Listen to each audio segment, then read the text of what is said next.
Welcome back. As promised, the producers are here. Now, The Producers has been done many times, and it has won more Tony Awards than any other play. Claire is with two of the stars from the Broadway hit right now. Claire, take it away.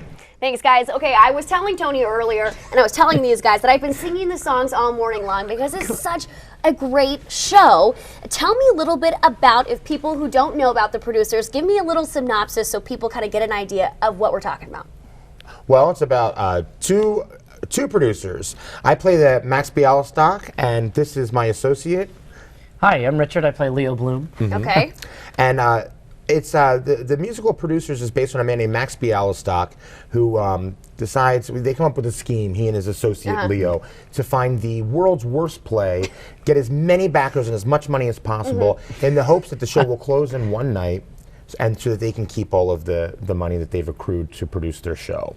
And through that whole process, they meet the worst director, they get the worst script, they have the worst actors, and I'll leave it up to you to figure out what happens in the end, but it doesn't go their way. So it is a con scheme. Yes. And it's pretty hilarious. It's Mel Brooks, and Which is great. it's great. It's such a good film. Oh, it's a classic. It stood the test of time, which I think speaks to how great the material is. I mean, it was written in 1968, and it's still relevant today, and we've been lucky enough to perform all over the country for 4 months, and we still have people rolling in the aisles laughing at this. It's a classic. Yeah, And it's for really, sure a really classic. fantastic. And it's nice to share it with a new generation, too. Yeah. Because so many people have grown up with so many different versions of it, from the original film to then the movie musical in 2001. So now they're bringing their kids or you know, the younger generation to see it. So it's great to see more people getting involved with the show and the story. Tell me a little bit about your guys' characters and what's your favorite part, and maybe where do you get your inspiration? Is it the movie? Is it the play?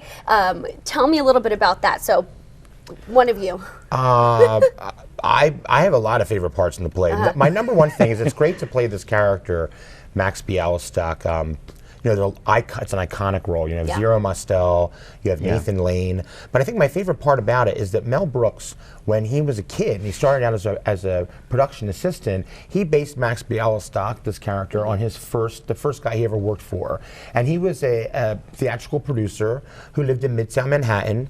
Mel was 16 years old, and in order to raise money for his plays, this producer romanced and courted little old ladies that were very wealthy, but he put on his plays and he funded the plays, and the guy was an eccentric character, nothing like me, but a very, very eccentric guy. And that's pretty cool to kind of like, you know, to take on that kind of persona. And all of our scenes together, I mean, it's a buddy story, Producers. Yeah, you guys work a lot together. Oh, the whole show. We never really leave the stage. No, and we have a really great chemistry, you know, as people as well as actors. So sometimes, I mean, there's nights in the show where I forget I'm even in a play because you can't really see the house, and it's just me and Richard kind of like, we have a strange repartee and banter between the two of us, but in the end, like Max loves Leo, I love Richard. Thank you, David. Good. Well, I can't wait for people in Santa Barbara to see it. And we Definitely, love you. yes, go see it Come tonight see and us. We'd love tomorrow to have night. I'm excited to see it. Back to you guys.